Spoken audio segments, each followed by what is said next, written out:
विवाह के बाद कैलाश पर शिव शक्ति का दिव्य जीवन प्रारंभ हुआ, लेकिन तीनों लोकों में एक नया संकट जन्म ले चुका था। ये संकट तारकासुर नामक असुर का था। माँ पार्वती शिव के समीप बैठी हैं। बर्फ धीरे धीरे गिर रही है। कैलाश पर शांति और सौम्यता का वातावरण है। कैलाश में पहली बार ऐसी शांति थी जहाँ शक्ति और शिव एक साथ गृहस्थ रूप में विराजमान थे। लेकिन देवलोक में ये शांति नहीं थी। तारकासुर अपनी विशाल असुर सेना के साथ देवलोक पर आक्रमण करता है। देवता डर कर भागते हैं। स्वर्गलोक में हाहाकार मच जाता है। तारकासुर को ब्रह्मा से वरदान प्राप्त था कि उसका वध केवल शिव के पुत्र के हाथों ही होगा, और यही देवताओं की सबसे बड़ी चिंता थी। देव सभागृह में इंद्र, वरुण, अग्नि, वायु और बृहस्पति बैठे हैं। इंद्र कहते हैं, हम तारकासुर के सामने टिक नहीं पा रहे और शिव के पुत्र का जन्म अभी तक नहीं हुआ।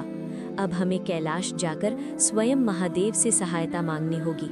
बृहस्पति जी ने कहा, हाँ इंद्र, अब कोई और उपाय नहीं है।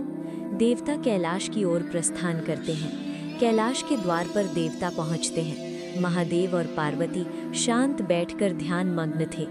देवताओं के आने पर वे आंखें खोलते हैं। देवता प्रणाम करते हैं।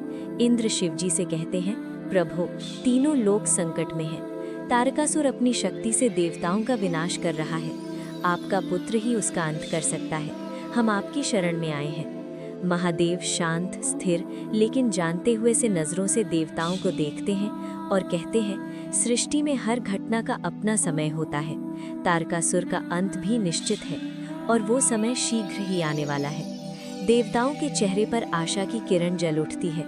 माँ पार्वती भी समझ जाती है कि अगली दिव्य लीला का आरंभ होने वाला है।